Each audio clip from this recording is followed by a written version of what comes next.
So the moment this comes in, the manufacturers are going to say, okay, we are right now charging for a liter around 100 rupees. Now the prices are going to increase to 150 rupees because the manufacturer is having a manufacturing. There are us as a stakeholders who have invested into these companies, and they are in there to maintain their business. So they are going to say, okay, we are ready to adapt to the new laws, but this is what's going to happen. It's going to increase. Us as consumers are going to say, okay, great, amazing. This is a great step towards sustainability. We welcome it, and we are going to now start using. Taking milk in the glass milk bottles, and then once we use it, we'll keep it outside, and that's how the cycle is going to happen. We are ready to pay 50 rupees more, but it is just us. What our consumers happen back is let's say 1 year we do that, we are paying a bit more, but someday, if in the black market, if any of this breaks a rule and decides that, okay, I'm going to still have my milk in a plastic bottle or a plastic thing, some or the other way, the gullible ones who are not much concerned towards environment but more towards the economic aspect of it, trying to save money, are going to tend towards going there. So the entire chain which we are trying to maintain, made from the consumer's perspective to the recyclers to the segregators to the government, all this is going to break, and eventually it's never going to happen. So we all, it is no one's fault. It's each and every one of us has a responsibility, and we all need to maintain that. And this is also very important that we understand a lot of things that we consider as recyclable are not commercially recyclable. So just understanding the definition is very important. Yes, I think we also had a few of our speakers saying that, you think paper cups, they're recyclable, but they're actually not. There's still plastic in them. There's still a lot of things you really don't know, and you just assume you know. I'm going to ask you a question. Do you think paper is recyclable? I don't think so. Yes, it is not. So paper at your house, I think you can recycle, you can upcycle it into an artifact or something in your own house. But the moment you give it to a raddiwala, he's going to send it to a paper mill, where only 40% of that paper which you're given is going to become a brand new paper again. Rest just changes its name and becomes a waste in a landfill. So technically, it's your paper is not recyclable. That's always I say it. So paper may be recyclable, but paper is not commercially recyclable. So there are two wide differences between these two terms, and that's something we all need to understand for us to start innovating. That's why I always keep saying, it's high time now we not just promote and propagate about sustainability. We also need to start taking steps towards executing, and that starts with just understanding the real meaning of recycling. So that's my advice always to everyone. Thank you so much for that advice. I hope everyone heard that as well. Well, I really think that we really underestimate a lot of things as well as overestimate them, and we really need to understand that we have responsibility in each and every one of our actions as well, even if it's very small. And I think you put that in a very great way. So thank you so much. Thank you so much for that. I really want to ask you about your EE Tech Eco Economy. And how is it different from circular economy? I know we all want to go to the cycle where nothing is waste. Nothing is waste. Everything goes back to a process. Correct. But how is it different from the whole circular economy? Yeah, so basically, circular economy and the e-tech models are just the same. We have just modified it to make it much more relatable to what the processes we do. So, for example, it starts with it has three biggest steps. One is identification. So first we identify a specific problem or a specific waste that is being generated, maybe from an industry, maybe from your own house. So we do an audit of it. So let's say from your house there is clothes, there is paper, there is plastic. Plastic also is divided into multi-layer plastic, PETs, so identifying what are the things that is coming out from your house. It's very important because we cannot generalize stuff, and a lot of times that's one of the reasons why a lot of our waste ends up in the landfill, because we ourselves don't know what are we throwing away. So that is then comes that is true. Yes, segregation. Yeah. So the second step is segregation, where what we do is we specifically segregate stuff apart from the dry waste and wet waste, which we all know of. But once we identify a problem, let's just take your house example. If we say that your house has paper waste, your house has even coffee waste, your house has waste coming out in terms of plastic. So we'll keep 3 bins that specifically mention that you will be throwing your waste in that particular bin. Once it's full, we'll be collecting it through a system, and then it will be the third step, which will be eco-processing. Now, this is where what we consider as zero discharge facilities. So any product that we make, we assess it in 3 steps. And this is where it is a bit different from the circular economy, but because what we are doing here is we are also bringing in triple bottom line, where we assess a particular product, whatever we make, on environmental impact, social impact, and also commercial viability, because it's very important. If we cannot mass produce it, we cannot make it reach at a much more affordable rate than the already available products in the market. It's not gonna do any help, because there is so much of waste, so much of quantum of waste that is available, and if we are not able to utilize a maximum of it in a very cost effective, environmentally sustainable way, it's not gonna help solve the problem.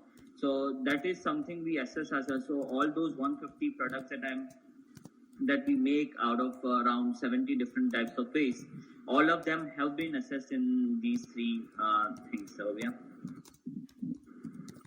Okay, yes. I think that's, that's a pretty much very elaborate process that goes in there. But I think the impact you make is tremendous, because you were just talking about how you create such products that, that economically you can use them. You can literally use them. Anyone can use them. So I really want you guys to just, he has a website. You can go in and you can look at all of those projects and all of the products he has created so far.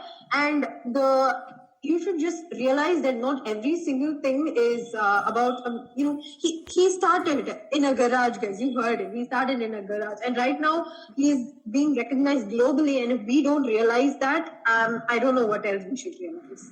In fact, I'll show you something that is very interesting, which we are working on. If you can see it here. So I would let you guess at what this is made out of. Any guesses? It looks like terracotta, but it's actually a bowl made out of coffee waste. Yes, so the waste that is generated out of after you from the coffee machines after you make coffee. So that was a bowl made out of coffee waste. I think the amount every day you can actually make bowls out of them. And if you just count each and every coffee waste from each and every house, wow. Yep. So that's I've heard petroleum. I think I've heard biofuel from coffee waste, but this is the first time I'm actually looking at a solid product out of coffee waste. So this is not coming up soon on Diwali. So watch out for it. It's a properly commercially developed product we are launching very soon, and they will be available everywhere. So it's a product again out of waste for the people in need. So. Wow. I'm really seriously questioning my existence right now.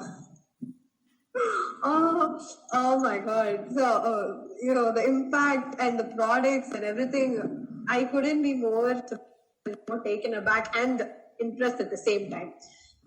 Thank you so much. Like, this insight has made me realize that even I can create sustainable products, or even just reuse, or even not use, just use sustainable products that I can work with instead of plastics and things that will hurt the environment, stuff like that. And even, you should visit his website and look at all the products that he's offering you. Probably you might find some pretty interesting things that you were probably trying to discover. But best impact series so far for me, I should really say. Well, I have one last question.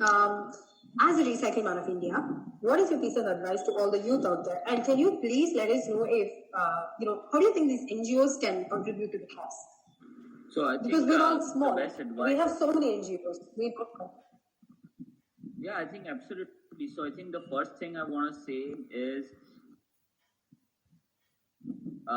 only buy things that you need and not that you want. If you do this thing, if you just follow this particular thing, a lot of your waste is not going to be a waste anymore, because you're going to save a lot of things from becoming waste. That's one of the big advice I give. Apart from that, anyone who wants to start anything, I would always say a simple formula. So number one, observe a problem around you. Number two is failure is the key to understanding what and how not to do things. And then third is learn from your failures, learn from the things you have observed. And the fourth is solve. Once you have failed, once you learn from that, all these things, solve the problem that you have observed or learn from what you have failed. So these are the four things that I usually tell everyone to follow for a startup or any kind of idea you have. And always assess yourself on triple bottom line, as I mentioned: social impact, environment impact, and economic impact. All three things balanced out. No one can be above the other. It has to be in a complete balance. So that's a way. And for all the NGOs out there, we are always open for collaboration. So send in your way how we can collaborate and we can do things. We are always open for that. In fact, we have a decentralized process.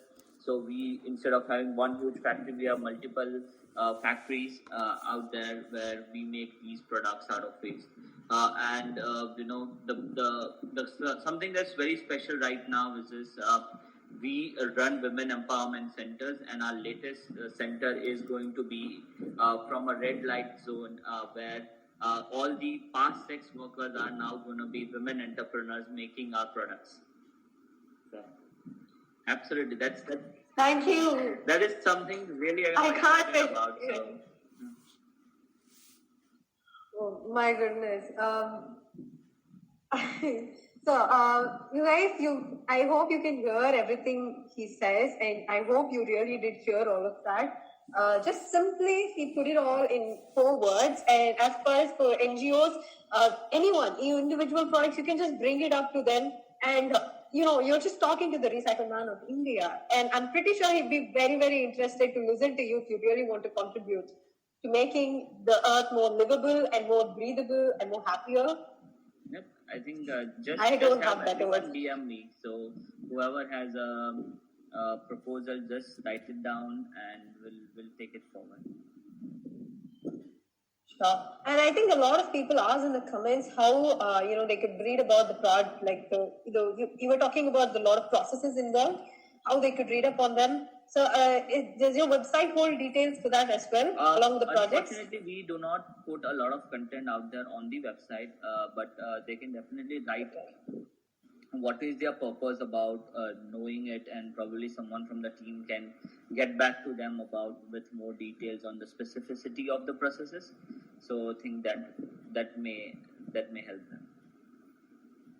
So guys, worry not. Sir has a website. Sir has an Instagram account. He has a Facebook account. He has a LinkedIn account, and you can all just ping him up. And he's waiting there for all of you to show your interest. And I think by far, I've never seen someone who has actually created a greater impact, and not just by self, but by creating more examples. And you've tremendously gone beyond borders, sir. I really don't have words for all the things you've done, not only for us, but for the earth as well. And I should really thank your curiosity for that. Amen to that. But thank you, sir. And I really want to just finish with you giving us your famous quote that I kept reading all the time. Can you please So there is nothing useless in this world. What can be a waste to you is someone's asset. So that's what we all need to follow in life.